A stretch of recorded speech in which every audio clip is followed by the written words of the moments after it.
This episode of the Conversation Podcast is brought to you by Uniweb.com, your one-stop solution for cutting-edge software development and AI-driven technology.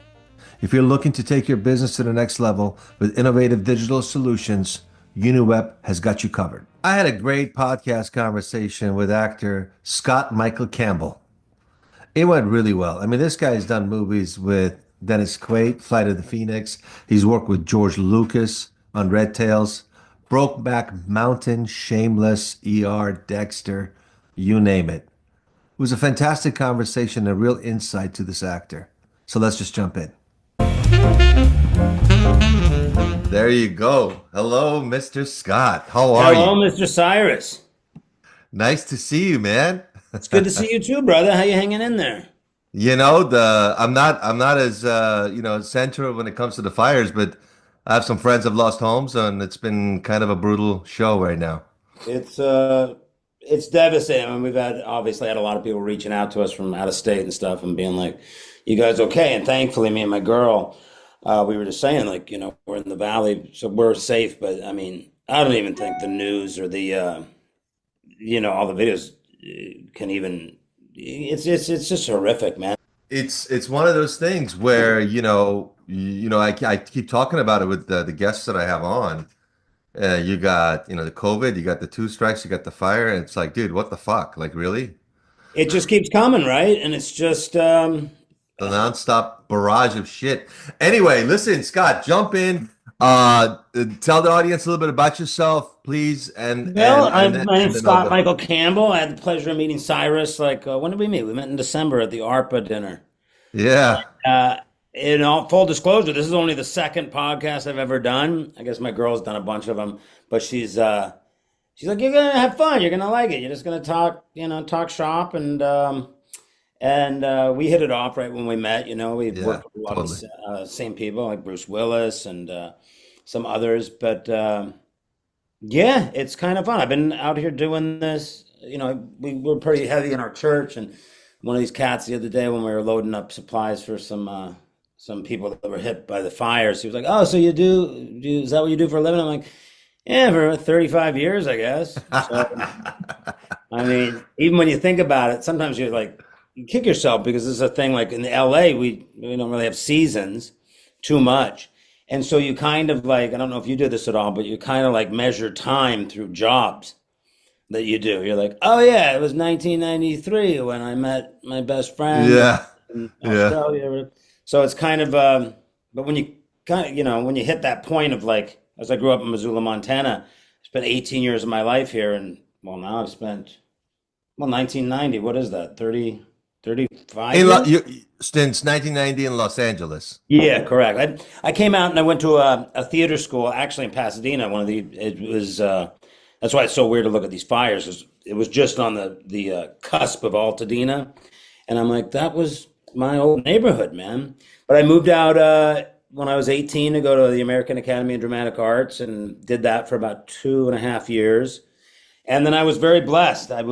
Back then it was I looked very young for my age, so they were always looking for people like 18 or over to play younger because it was they could work you longer and you were an adult. So I got very blessed. Like started working pretty early on, and then just had some great opportunities. I did a couple little TV shows, but then like I guess it was in 1993. My first film I ever did was I was playing one of the leads in this film for George Lucas and Fred Root. Wow. And so then it was like, oh, I guess I'm doing this now. Oh, well, listen. I guess I'm doing this now. So we brushed over. I love it. Guests come on, they just kind of brush over, decades of life, and they just want to, no, Scott. Let's rewind just a bit here. First off, what made you want to be an actor back in your home state? That's really important. Yeah, I mean, like I was, I'm a middle child, and I think I was just talking to somebody about this the other day, a friend of my parents, and uh, I studied like birth order and stuff, and sometimes like the middle child.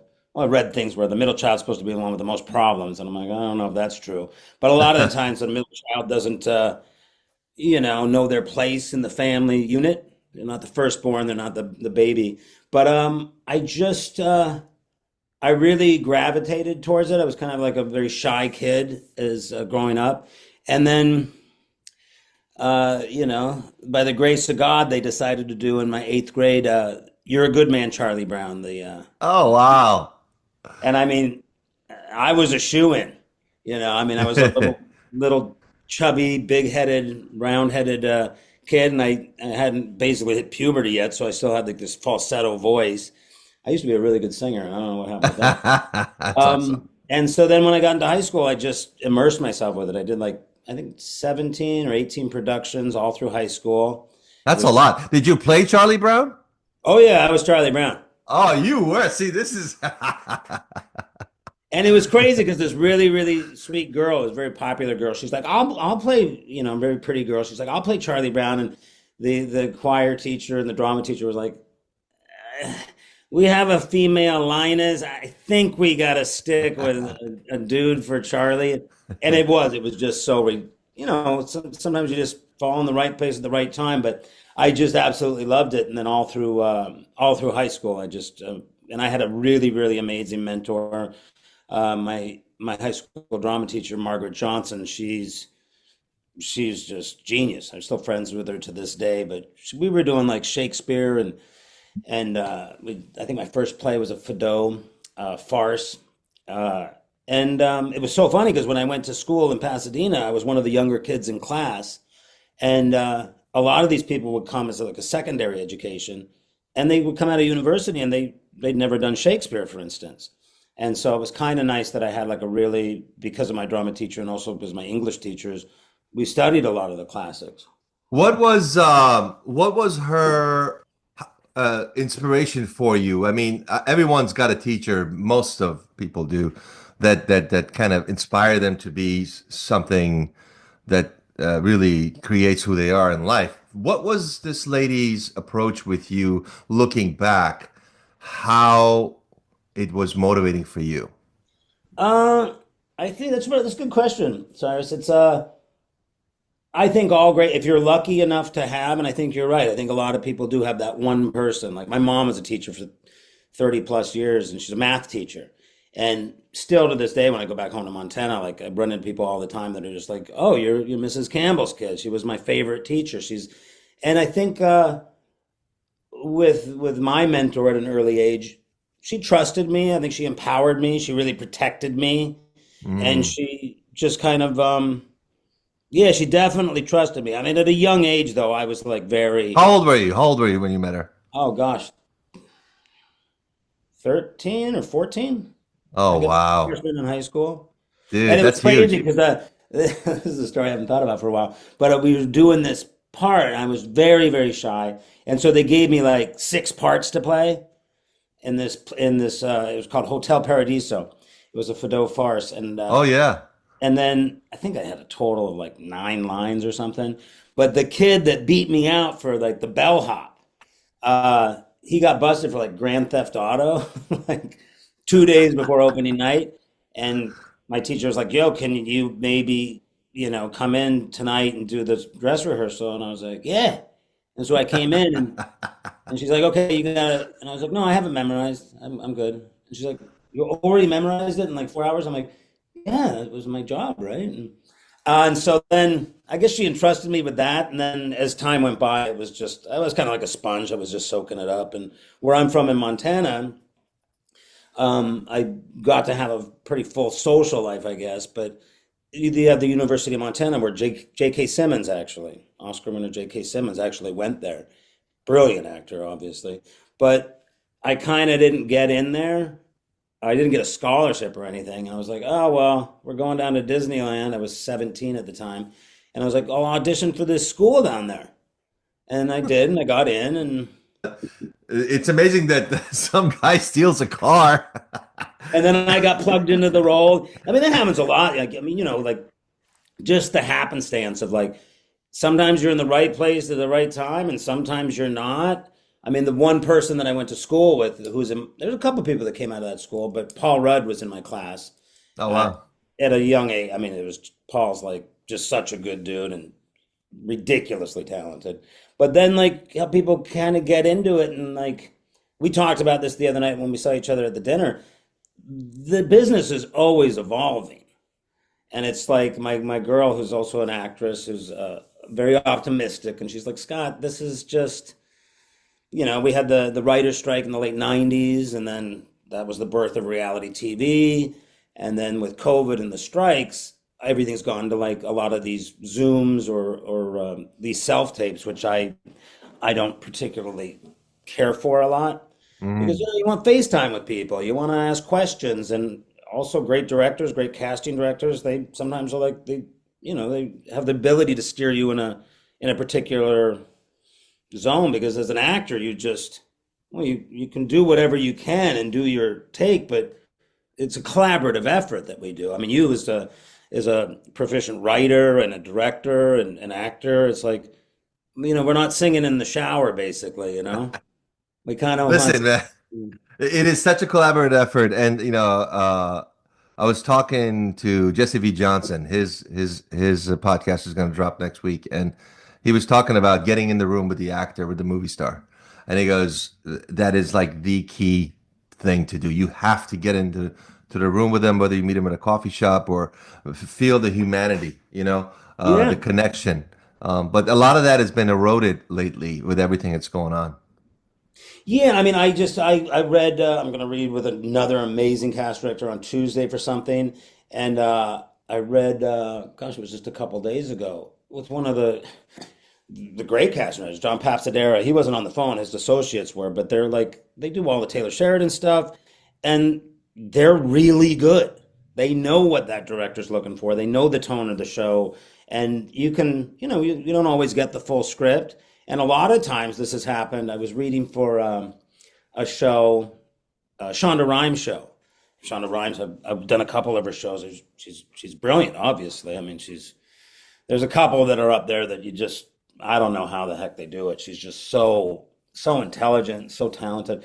But you get kind of sides that aren't the real sides because they don't want you to, leak it or whatever, which you never do. But I think the part was like I was running in and there was a burning building. They're like, well, this isn't really the part, but we just want you to read these words anyway. I'm like, okay. So why am I coming in? Is my daughter in the person or something? And they're like, no, you're running a illegal drug shop and if you get busted, you're going to prison for 40 years. I'm like, okay, well, that's going to affect how I do this. It's a total. I'm not going to save my kid. I'm like a criminal, and if you don't have some of that information, like, well, you just don't have it. So finally, I didn't end up getting that job, but it's I don't know. I just like talking to people. I talked to a really very Scott, I want to say something about what you just mentioned regarding this audition that you just had. I think people are in their own world when it comes to some of these things. They have their own agenda of what they're looking for and how they want to go about it. And I think the question you asked them is, why am I coming in here? Where they're giving you fake sides. Oh, that was well, and that's the thing, it's like, well, it's in any business. It's like, give me the information, like as much information as I can get. Like I even read for this thing. It's about the Murdoch murders in South Carolina. And I looked at the thing and I'm like, okay, I kind of look like this real life guy, but right now I'm a little disheveled because I'm in the middle of shooting something. So when I was on the phone with them or on the Zoom call, I always request a Zoom if they're kind enough to give it to me. But I'm like, just so you know, I would have shaved, but I'm shooting right now. So, and when I shave, I look, gosh, like 25 years younger. But I'm like, but if I'm doing a self-tape, a lot of times with these self-tapes too, they ask for a different slate file so they can organize it on their computer. But I talked to my girl about this a lot. When we used to go into the casting rooms, they know within 8 seconds if you're even in the pocket, like if you're just completely wrong. But when you go into a casting room, well, you're in the room. Even if they know you're not right for it in 8 seconds, you're going to show them the 6 hours of work that you spent on this piece. Whereas if people are just skimming through tapes, they're like, oh, okay, whatever. I envisioned the character with dark hair instead of blonde hair, and And you put a lot. I mean, me and my girl put a lot of work into them. And some of these things, I mean, I remember I had the 4 pages, like in a Word document, not like script format. And I'm like, it was a whole monologue, and it was 4.5 pages. It was a 6-minute audition, straight monologue, serial killer. And I'm like, oh my gosh, it took me a long time. That's a lot of memorizing. But I knocked it out, and I'm like, oh, well, I hope they looked at it. But you don't know. Yeah. Unfortunately, I mean, we're friends with a lot of great casting directors are just, Well, Scott, I got to tell you, like, you've had over 130 plus credits. I mean, you've already, in a sense, you've cracked the code, which is admirable in a sense. But there's a lot of actors out there who don't even know what the hell you're talking about, bro.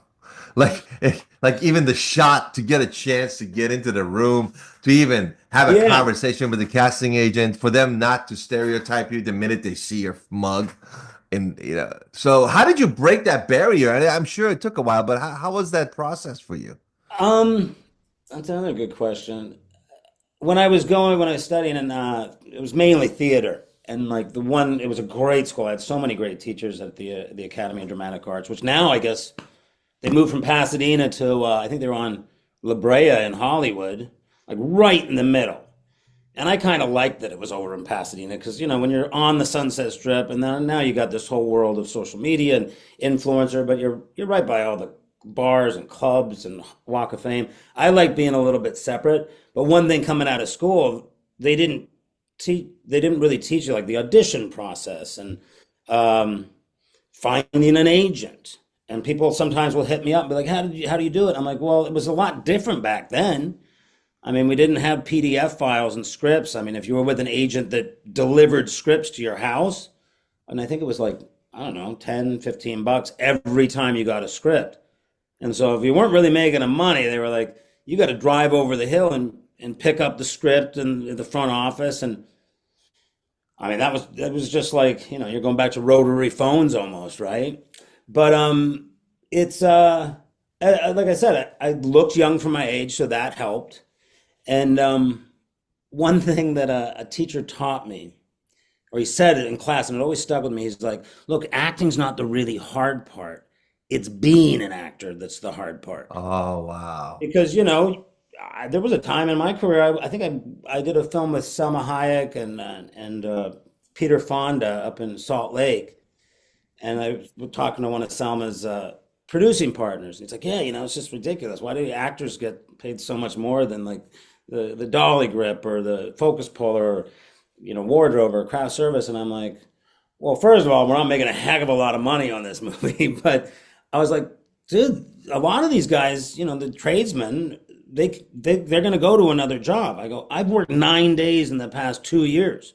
These are those Wow. 9 days, and it wears on your conscience. You have to have a lot of resilience, and I think it was the third job I ever did. I was working with George Clooney, who's uh, just an amazing dude. I mean, George is one of a kind, but it was before ER. It was like a year before ER, and he just kind of took me under his wing. I was just playing an episodic thing on a short-lived series for CBS, and he's like, Scott, it's like, to be honest with you, I mean, I just stuck around. And he had already done Facts of Life, and he goes, I have so many friends that went into casting, so many friends that left town, and kind of Hollywood royalty, obviously Rosemary Clooney, but he's like, I just kept hanging out, and then the rest is, he deserves everything he got. He's awesome. Now, would it be funny if I say who's George Clooney? It would be, yeah. Sometimes when you bring up names like, Who's George Clooney? No, well, I'm I did. kidding. No, that's a funny story. I spent a couple years just kind of learning how to edit, and I was with these people that it was a little sketchy, but I was learning how to edit and do short films, and just I don't think anybody was in a union, and they were just it was like I call What them year are we talking about? 2010 and 2012. Okay. And we made a little horror film. We did a lot of short films. One of them got into, into Cannes, so we went over there. But I mean, I don't know if anybody saw it. I mean, you can kind of I think it's the short film corner or whatever. But we did that, and I got a bunch of friends to do it. But this young kid. He was an editor. He's really great. He goes, "Oh, so you were in Brokeback Mountain?" I was like, "Yeah, yeah, yeah, it was." He goes, "Did you work with any other big directors?" And I was like, "Well, I worked with George Lucas. I did this pilot with Robert Altman a couple years ago." He goes, "Who's Robert Altman?" And there was like a quote where like people don't think they don't some people don't understand cinema before Quentin Tarantino, one of the greatest directors ever. But it's like you don't know Robert Altman. I mean he So, changed filmmaking, right? So it's funny. I have to, if you don't mind, I'm going to tell you a personal story. I had a dream a long, long time ago, and it goes into the book that I'm putting together. But in the dream, I had a dream about D. Martin, and it started out with I was first on stage. It was color, and then there was a guy frazzled looking to the right. Kind of reminds me of a producer I worked with later on. I'm like, is that fucking guy? Anyway, so I said, okay, I'll be back. So then I walk in. Next thing you know, I'm walking into this um, black and white movie theater and all these movie stars, and there's this black and white movie there, et cetera, et cetera. Some stuff happens there. Next thing you know, I'm in this old Hollywood style burgundy, 1940s pinstripe suit the place. velvet burgundy couches, like oh yeah, Yeah, yeah, like on Vine Street somewhere in Hollywood, right yeah, back in the day. from all. And Dean Martin is sitting in the aisle, and I'm looking at him. I'm going, "Oh fuck, that's Dean Martin." Like I love Dean Martin, eh? So I walk up to him. I start telling him who he is and his thing about his career and Jerry Lewis and the book that I read about him. And he looks at me in a dream. He goes, "Who's Jerry Lewis?" Classic. So I realized that he hadn't crossed that bridge in his career and his life in my dream. But it goes back to what you're talking about. When I think a lot of things in social media today, a lot of the masters. I was talking to some people that were like maybe 19, 20 years old, and they didn't know who Sinatra was. That's yeah. Those things are mind-boggling. And like I didn't learn. I did one of my first jobs. He's been hitting me up. He wants me to do a tape with him, but I went to Australia. Like I was working at Sears. I was selling like vacuum cleaners and sewing machines. That's how I put myself through school. I moved up to dishwashers and microwaves. But I got my first job, location job in Vancouver, Canada. It was with who's now my best friend, Scott Grimes, and went up there. It was Brian Dennehy and Walter Parks and Laurie McDonald, who ran Amblin for years, Uber producers, brilliant people. It was a really great cast, but while I was there, I got a job to go straight from there to Australia for 5 weeks. And I met one of my other great friends, David Lasher. And Wow. so I kind of was like, well, I guess I'm not selling vacuum cleaners anymore. And then a couple of years later, I got this job with George Lucas. But while I was in Australia, I don't think I'd ever seen Raging Bull. I'd never seen Goodfellas. And so I started watching them, and I was really getting into Scorsese, right? So about a year after that, I get invited to George's 50th birthday party up at Wow. Skywalker Ranch. And could bring a guest. Nobody would go with me. So I'm like, well, I guess I gotta go. I mean, I want to go. Like, Yeah. it was crazy. Everybody was there, obviously. But I was like by myself. I was very green. And I was walking around Skywalker Ranch. There's Ewok Pond, and he's got Texas Longhorn cattle up on a ridge that it's kind of a sanctuary or something for him. And I walk back in, and George is standing there with two people. And he's like, "Yo, Scott, I want you to."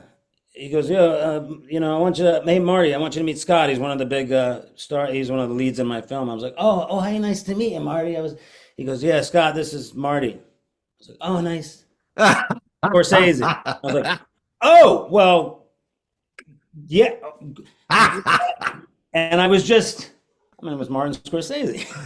And I Oh mean, I my was God. so green to it and didn't know what Scorsese looked like, and I'd just been getting into his thing. But when you're young, you kind of, I'm sure I probably didn't know who Frank Sinatra was when I was 12 years old. I think I knew who he was by the time I was 18, though. Yeah, listen, here's the thing. The reason I brought up that example is because the speed of light that we're moving when it comes to technology is pretty crazy. And, and I think I asked one of the people that I spoke to last week, um, And I said, he was talking about working and this actor and this and that and that. And I was like, I have a question for you. Like, why do you do it? And like, buddy, like, okay, I work with this guy, that guy. Oh my God. It's like, why do you do it? Like, what's the, he goes, I just want to work. I said, yeah, it makes sense. I get that, but I think what I'm getting at is I think as actors, there's this thing that's happening for you personally. I used to study with a guy named Rick Walters who passed away a couple of years ago. Older dude. He was on Sunset Boulevard for like 30 years. Interesting guy. Pretty much was the method, but he called it something else. And he'd probably fucking hate me for saying that. No, no, keep going with this. I'm interested. It's like, So he was great, and he was all about there's a system out there, and you were acting out there to survive. And in here, you don't act. You just perform. You're in it. You're in the moment. And but you can use the system that's out there that you're surviving since the day you were born. He would say, for example, you start crying as a kid, say, don't cry. Now you learn that you shouldn't cry. And that is acting. You learn how to act not to cry, even though the feelings are a certain way. So you're immediately programmed to be a certain perspective. I also spoke to Dustin Hoffman on a project that he wanted to do called The Storyteller, and that's why this whole podcast started. It's about the journey that I came through as an actor and as an immigrant.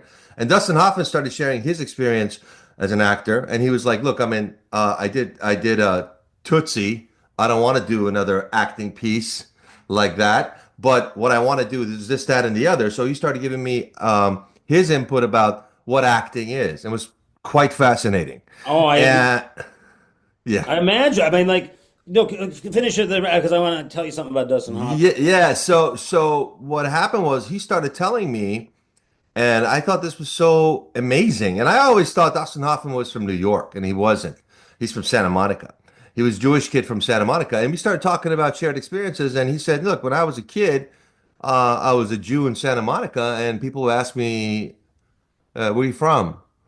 And they wanted me to say, whatever it was, like my ethnicity. And I said, I'm American. And I said, every time they would ask me where I was from, I would get a knot in my stomach. And I thought that was such a like profound statement of an actor who became an icon in cinema.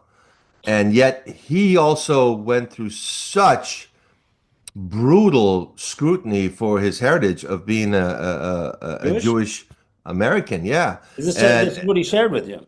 yeah. 'Cause I know he performed. He was at the Pasadena Playhouse, which I did a show at, like in the early '90s. But um, that's interesting. I mean, he's one of the best that's ever lived. I was supposed to work with him like a year ago. This is kind of a Which fun movie? story. Well, it goes back, and he's a very good friend of mine. I did a film about, geez, 20 years ago, a little independent film. It was with Robert Downey Jr., Shia LaBeouf, Channing Tatum, Diane Wiest, Chaz Palminteri. It was a great film, and it was one of the things I'm most proud of because I was like a messed up methadone addict, and it was What's the name? A Guide to Recognizing Your Saints, Oh and yeah, of it did course. really well at Sundance. But it was Dido Montiel's first film, and I just Dido's just such a great guy, such a talented dude. But out of the blue, I hadn't talked to him for a couple of years, and out of the blue, I get an Instagram about 14 months ago. He's like, "Yo, Scott, are you on the East Coast?" I'm like, "No, not. What's up?" And he goes, "I'm doing this little film, and you can have this part, like, but you have to be local." I'm like, "Well, what's the deal?" And he goes, "Well, it's two scenes with Dustin Hoffman." And I'm like, "Well, Dustin Hoffman, he's one of the reasons I became an actor because I remember seeing Rain Man in the '80s, and I just remember looking at it going, even at a young age, you could kind of figure out, like, see people's method or their process. But when I was that young, I was like, I don't understand how this person did this.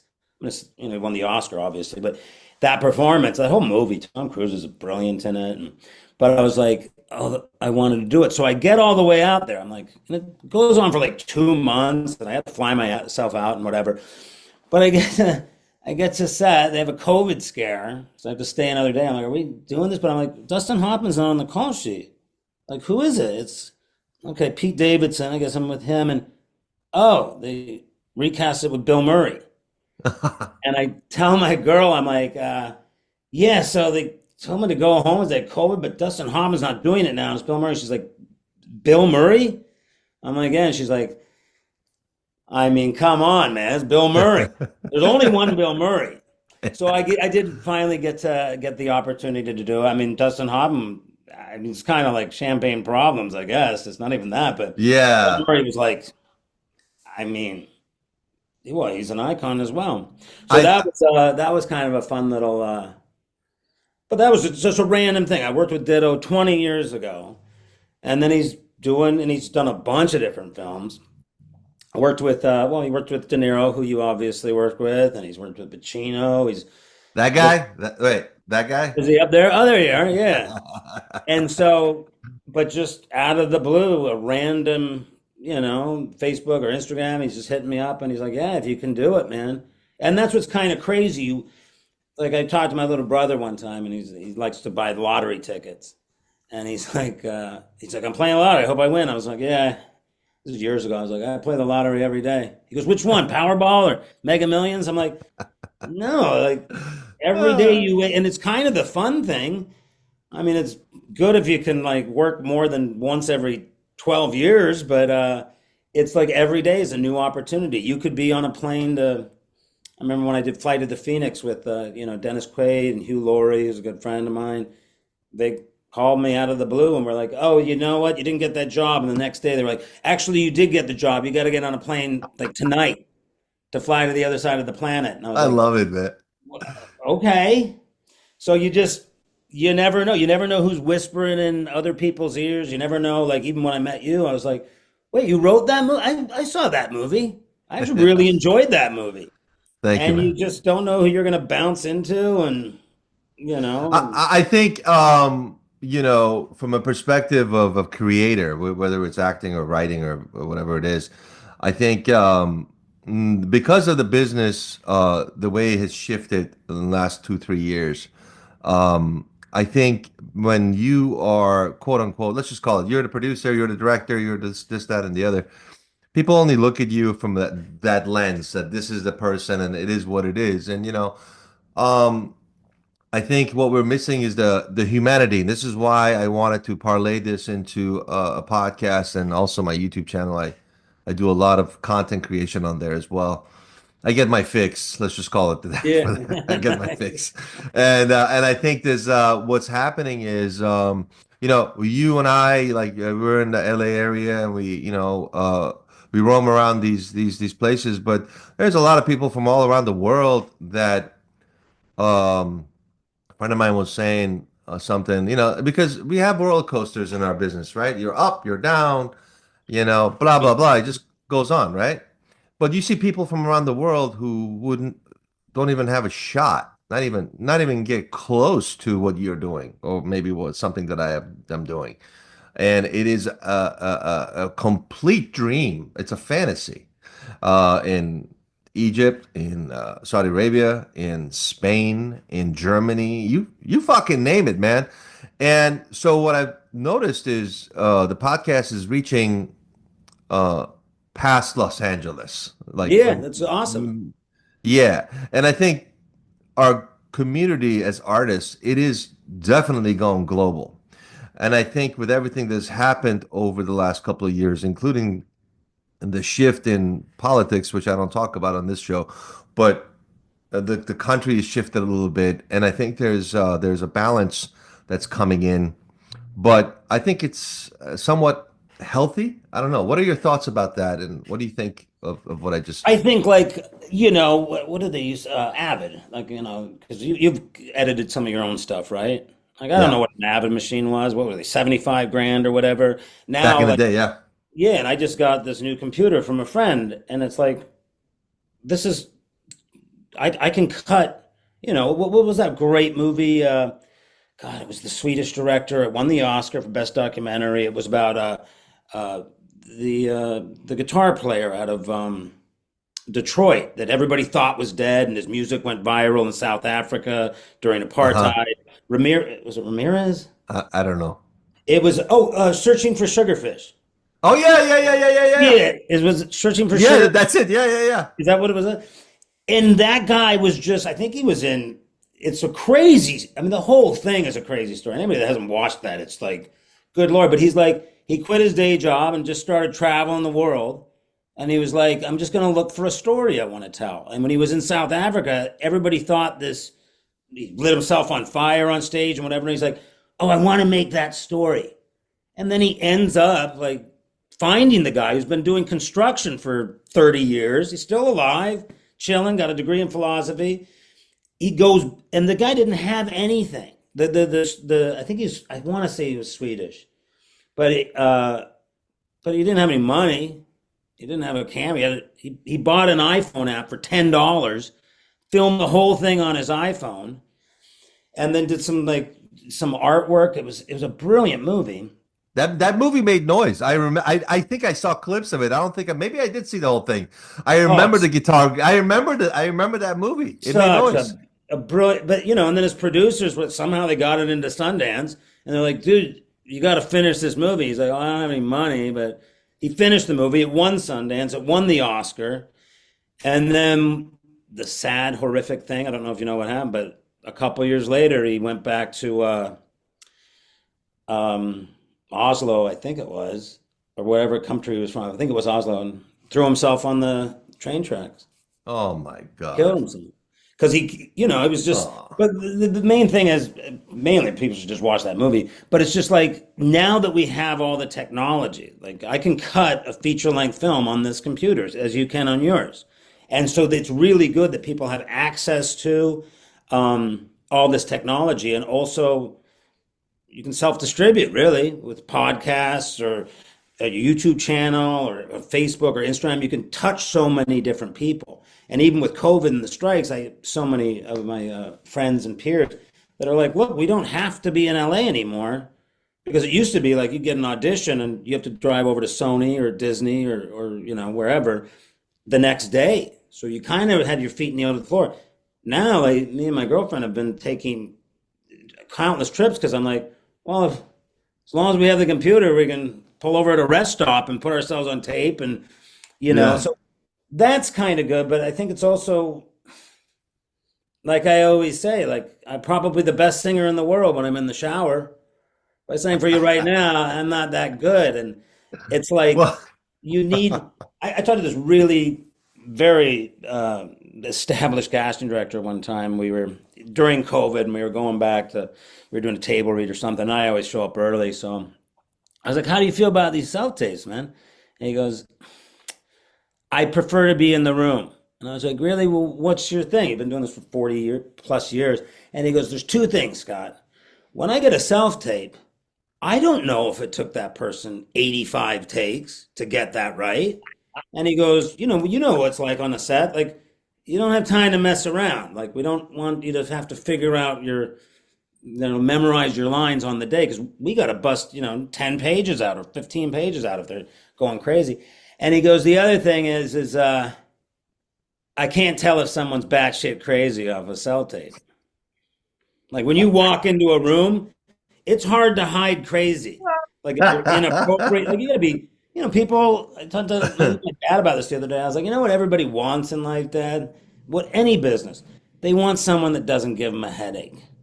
They don't want to have to deal with, and you go back to, well, I remember being on set when the whole Me Too thing happened, and there was some very bad stuff going around. And I was oblivious to a lot of it because I am a man, and I would never. But good Lord, all those things came out, and then and thank God, a lot of people were held to account for it. But like I think Tom Hanks said this one time to his kids, and I've worked with both of his sons. I've been on set with both of them. I worked with Chet, and um, but he's like, show up on time, know your lines, be nice to everybody. That's it. And then just go home. But sometimes it's just like, I don't know. Some people don't know how to carry themselves, or they show up late, or So I'll tell you a funny Tom Hanks story. Uh, I was a friend of mine. This is back. I was just like my first year or 2 years in college.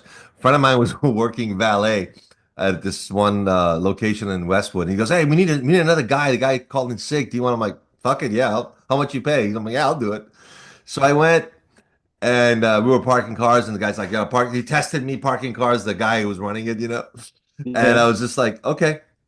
So I qualified very quickly, and next thing you know, I see this Toyota van, burgundy van, show up at a restaurant in Westwood, and Tom Hanks gets out. This is like right after Big, right? When he did Oh my Big. God, this is like, okay. Yeah, We so hate ourselves. Good Lord. yeah, I know. So I was looking at this going, "Oh shit, that's Tom Hanks." So I'm just like glossy-eyed looking at Tom Hanks, and then I noticed his wife looking at me, being batshit crazy. But you know what? It was these moments that a crazy artist like myself and probably yourself, I got so much juice by interacting with Tom Hanks, being in the same world, that He was the I big, can't. I mean, Big is the one that, like, I mean, he was the biggest star on the planet after Big.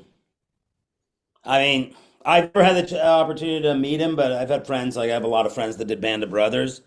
And, Tom and Steven Spielberg were obviously producers on that. But it's like, you sometimes catch yourself.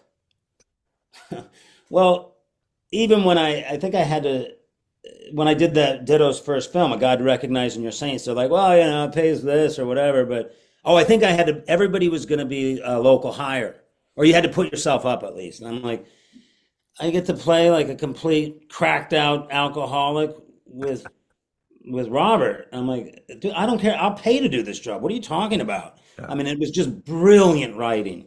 It was basically Ditto's like kind of memoir. It's a true life story. But I remember getting out there, and this is before Robert became Iron Man and did all that stuff. And I think he was getting married to Susan that the week I was out in the Hamptons somewhere. And he's just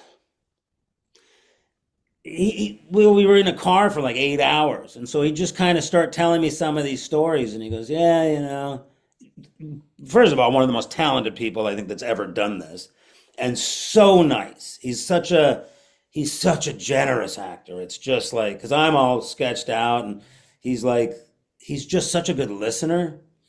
But he's like, I remember him talking to me. He's like, yeah, I don't know, like, did this movie a while back. It was like called Less Than Zero, and I'm like, yeah, I watched it 3 days ago again, dude. I know Less Than Zero. I mean, I can't. I mean, he probably should have a shelf full of Oscars. I mean, the guy's just—he's one of those ones that you get to meet, and especially, you can't like really.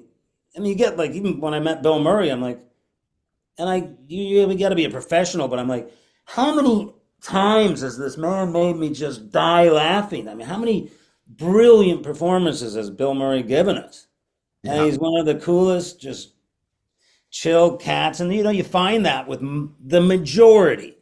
Like I'd say 99.9% of the people that hit that upper echelon, whether it's as a producer, as a writer, as an actor, as a director, 99.9% of them have gone through all these trials and tribulations, and they've gone through failures, and they've gone through certain films didn't hit the mark and certain performances didn't. But when you get to that level, you've taken so many licks, and they're usually like the nicest people. Like I had a brilliant like I get when I worked with Robin Williams.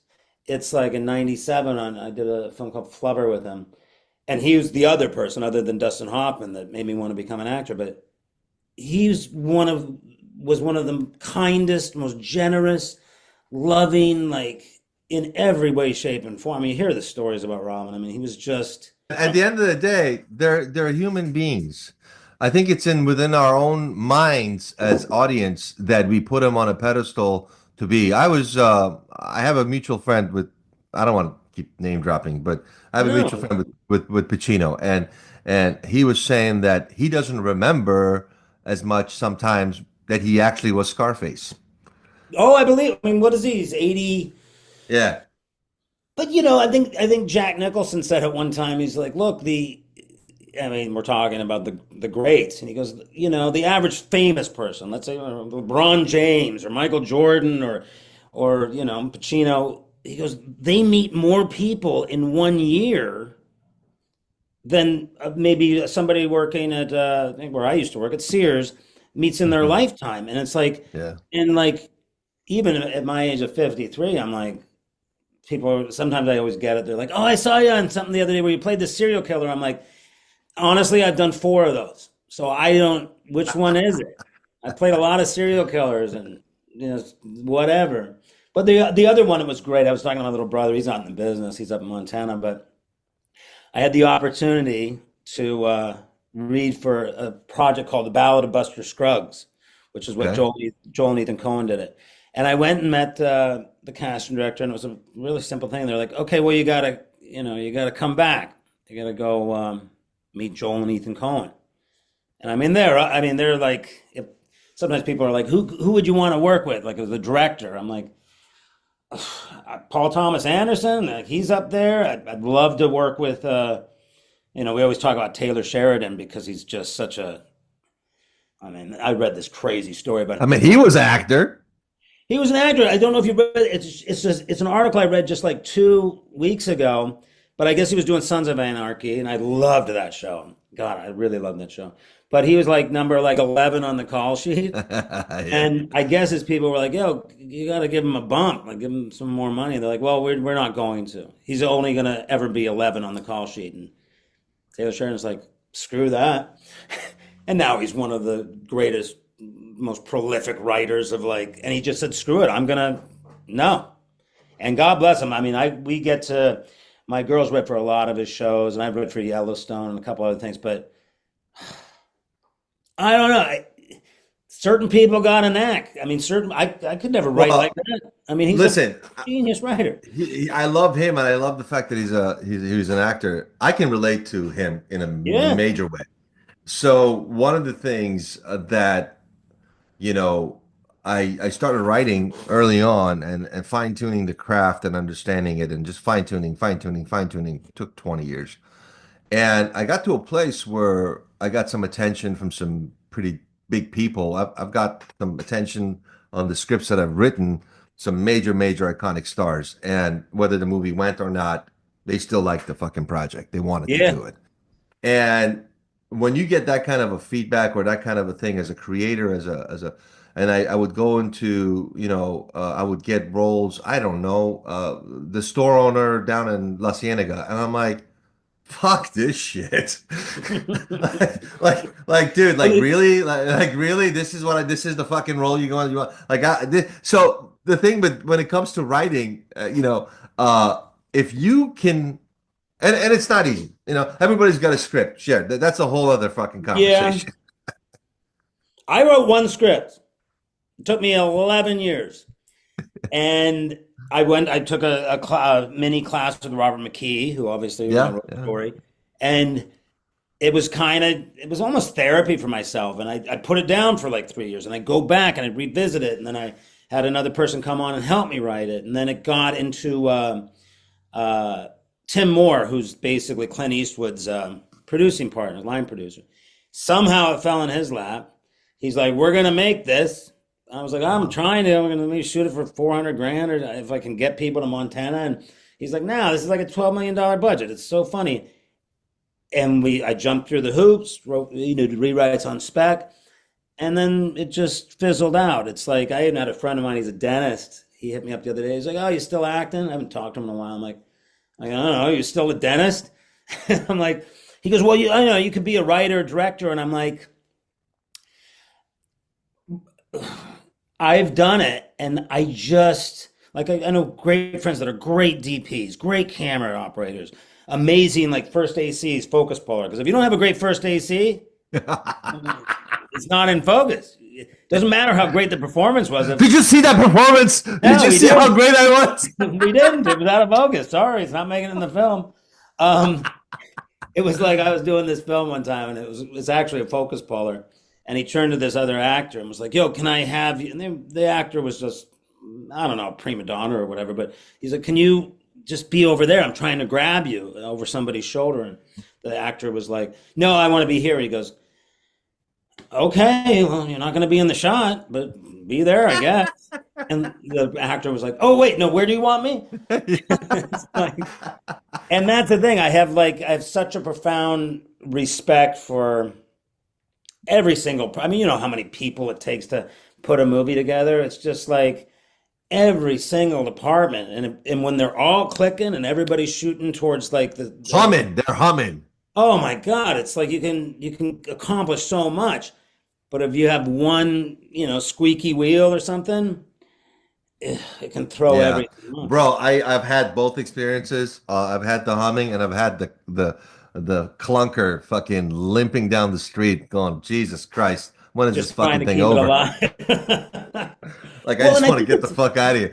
yeah, and I think it stems from whether it's the director or the producer or you know the lead actors or whatever. But like I've been very fortunate to work with John Wells on a few different shows, and I mean, I think he sets the tone. I mean, he's such well, I don't know how he's a genius. He's an icon. But it's just like that sets the tone. And once you have that, like not that everybody you know everybody else is like reflective of that and like honors that and respects it and yeah when and I think it's down the line. Taylor Sheridan's like that. Shonda Rhimes is like that. Um, but you know when you know you've worked with some of the most iconic actors of all time, and they get to set that tone. And you can't show up and basically disrespect or cause problems with Al Pacino. I wouldn't imagine. I mean, No, you no. got to give him props. Yeah. And I think what it comes down to at the end of the day is for artists is that they get to know themselves because a lot of artists get into the game not knowing who they are in a very young age. And then the business throws them such a curveball that they get so, convoluted in their own mind. And how do you even have a shot? It's, oh, there's only, one Brad Pitt, there's only one this, there's only one that. I mean, honestly, like back in the studio system when they would groom these actors to be, they had a chance. There was a game plan. There was a path where, Oh God, yeah. the They were audience would groomed, come yeah. in. They were being groomed, and I think Cary Grant was one of the first ones that got out of the system because he wanted to do his own thing, and other actors just started getting out and getting loaned out. And I think the system changed, and to the point of what we're talking about today, well, the system. I mean, imagine going from a studio system to the independent world, how the actors did back then. Well, you read it. I mean, have you ever read what is it, Peter Ziskin or what? I think Easy Riders, Raging Bulls. I've heard of it. I don't think I've read. It's No. like how the rock and roll drug revolution changed Hollywood because it was basically, and Tarantino's talked about this, about how things were like homogenized after World War II. And then, you had Sound of Music, for instance, in like the early 60s. And basically, in Easy Riders, Raging Bulls, what they talk about is the two films with Bonnie and Clyde, because Warren Beatty, Splendor in the Grass was like I think his first thing, but he was like, no, I wanna, and I worked with Warren on Bulworth. He was just, I mean, he was gorgeous looking man, Hollywood royalty, obviously, and he's like, no, I wanna do my own thing. And when he did Bonnie and Clyde, and then also when Peter Fonda and um, I can't believe that I don't. Easy Rider. Who's Why am I forgetting Jack his? Nicholson? No, well, Jack Nicholson was in it, but no. Oh, I know you're talking about the Dennis Hopper. Yeah, I can't. Good Lord, I can't believe I just lost his name. I'm a little fuzzy today, but when they did that, it was like those movies blew up, and then the studios were like all through the '70s. Like we had so much great cinema. Everything that Scorsese did and Friedkin with uh, and French Connection and The Exorcist. And so basically all through the 70s, they were like, if you're young and you were kind of like know how to use a camera, like make them five easy pieces, like The Shining, like, and then basically what happened? Cassavetes. Cassavet. I mean, yeah, so many. Who's the gentleman that just? I can't remember his name. I There's know, like, I know Nick from the gym. He's a character. um, His son. oh, is he? Yeah, yeah. But it's like Okay, then keep going. basically what happened is like, well, Jaws happened and Star Wars happened, the first $100 million blockbusters, And then, cinema always, and it goes back to what you were saying, it's like it always changes. Like even my girls, like we dealt with the, reality TV guy, and now we have so many outlets. And we could get into the whole thing about what's happened is all the studios started following Netflix's business model. And then a lot of them are going under, a lot of them are not making money basically. And I hopefully when COVID hit, I was talking to a good friend of mine. He's a camera guy, and he's just like, I think with everybody being locked in, when we get out, we're going to have a creative renaissance because all these things, like especially great writers that were on shows, they're like, well, now we can't do anything. Maybe I'll take that pet project out of it. I don't know. I mean, I admire the heck out of it because writing it's a lonely art form, and I think certain people just are better at it. I'm You not a know, great writer. you I know, like writing. listen, I think the fact that you have been able to navigate through your career to do as many movies as you've done and to have worked with such legendary artists all around, that's a testament to itself, and I think this is the other thing that comes to my mind is that the perspective of the industry is that it is extremely competitive and it's extremely isolating. You're constantly competing with the other actors, the other writers, the other directors.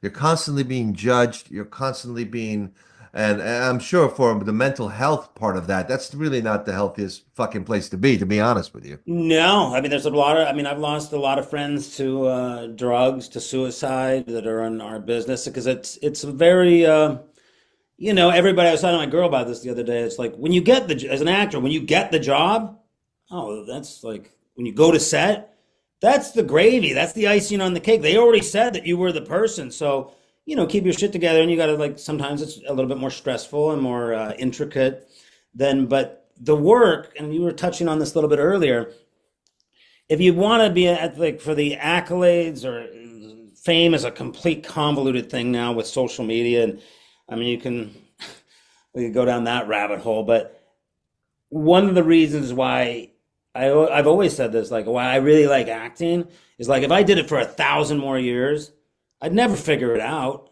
It's like when you get I have a really great thing for an episodic television show that I'm doing on Tuesday. I'm like, and it's good writing.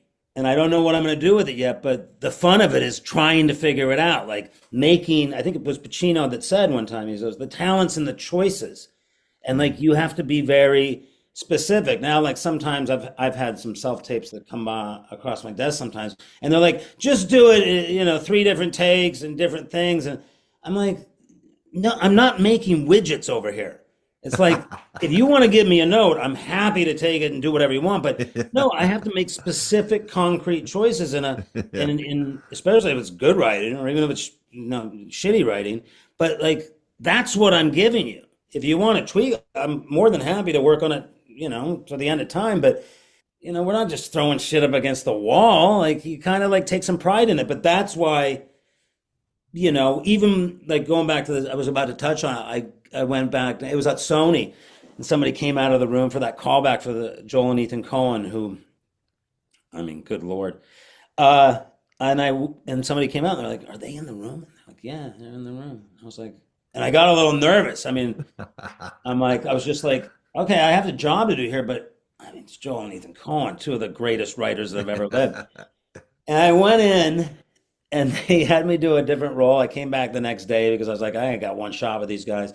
And I made them laugh. And they're like, do you even know what this is about, Scott? And I'm like, no, you don't give your stuff away. And they're like, it's about a singing cowboy, and he goes and kills people and sings a song about it. And I'm like, that sounds like it would be the most ridiculous idea ever. But coming out of Joel and Ethan Cohen's mouth, I'm like, I was probably going to win the Oscar. And it was genius. That whole film that they did. It was all these vignettes. But I remember talking to my brother. He's like, I was like, yeah, I went and met him, And he goes, it's one of 2 things. Either they're the coolest cats on the planet or they're total douchebags. Because raised in Arizona, Big Lebowski, good guy. And I was like, they couldn't have been nicer, more chill, intelligent.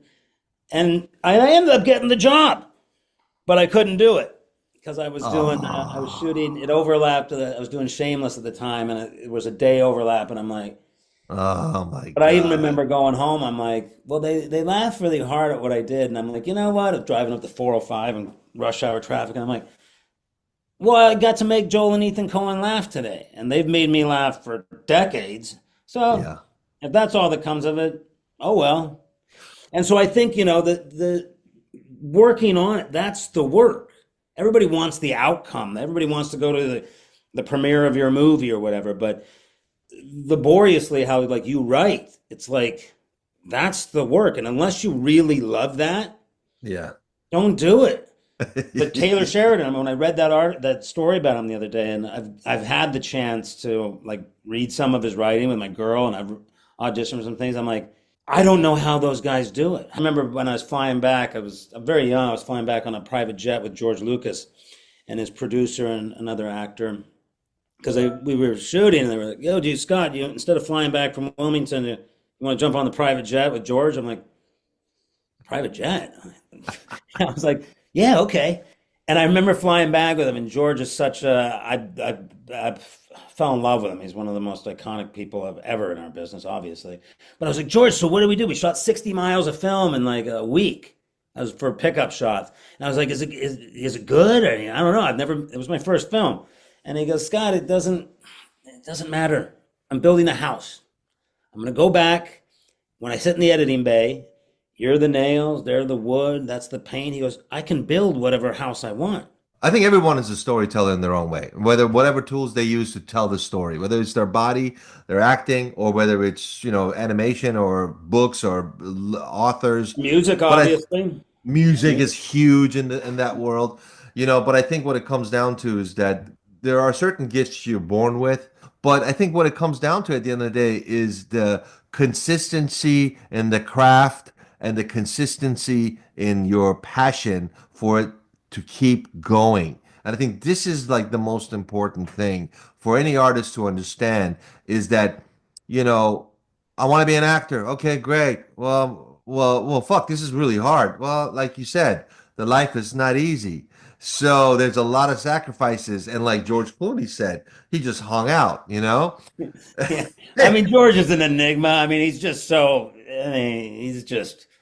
I mean, you meet him, and I mean, he's one of the nicest, most generous people I've ever met in this business. And I think he's just always been that way. And they always, a lot of people have said this, like, all like that fame and money do to a person is they just make them into more of what they already were. So if you're a generous person when you're down and out, like if you get like all this, and George is definitely a testament to that. I mean, he's just a class act. But it's like, yeah, if you don't have that passion, like Bryan Cranston, another one of the best ones that's ever lived, and he was like, look, people say like, oh, I'm gonna move out to LA and I'm gonna give it a year acting. I'll save you a year. Don't do it if you look at it that way. This is a life that you're committing to. And I mean, you look at what Cranston did. He did the original, the TV show Power Rangers. My buddy did a show called Good Behavior with Sherman Hemsley from the Jeffersons, and Cranston did one episode of that, and it was great. But then it didn't take, well, then he did Malcolm in the Middle, and won a couple Emmys, and then they were doing Breaking Bad. I don't know if you know this story.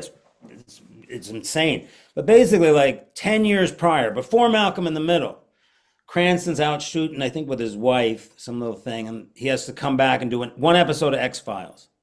And he does it. He dies. I don't know if he was a killer or what, but he did 8 days on the show. And time went by, got Malcolm in the Middle. Then that writer, Vince Gilligan, Yeah. from that wrote that episode of X-Files, like they're trying to do Breaking Bad, and that network was a freshman network. They were just starting out, and they're like, it's a meth dealer, or whatever. And they're like, I don't know. We don't know anybody. And Vince Gilligan's like, I want Bryan Cranston. The dad from Malcolm in the Middle? And he's like, yeah, no, but he did something for me on X-Files. I want him. They're like, whatever. Cast whoever you want.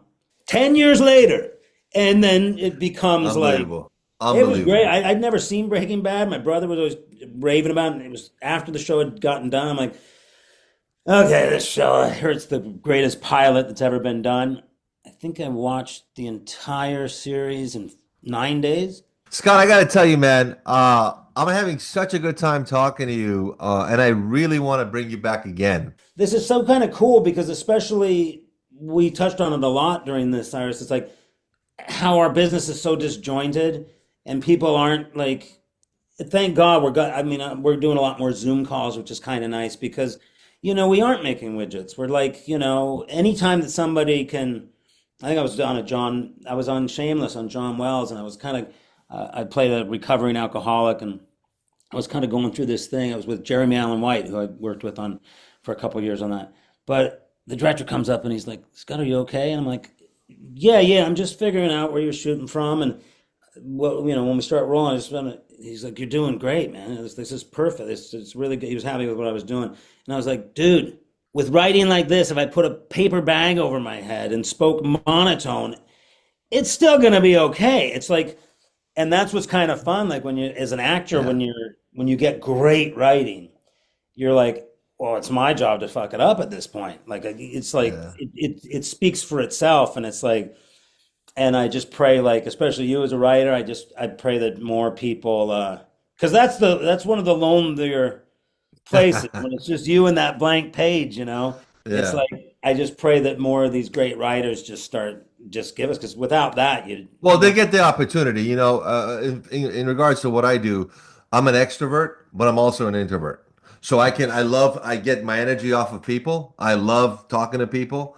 But also there's a different hat that you put on when you go inward in storytelling.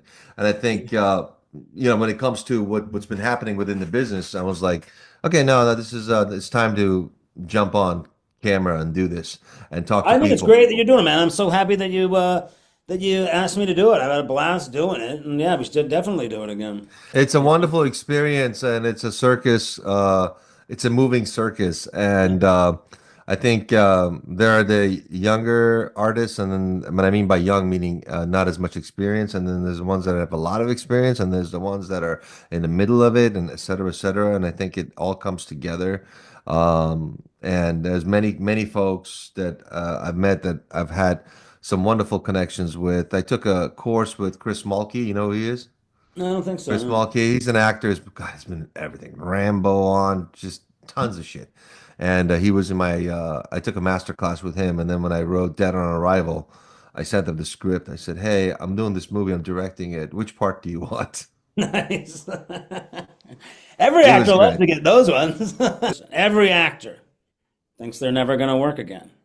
Like, whether it's, I shouldn't speak for every single actor, but, you get into a flow and you're working, and then you're not.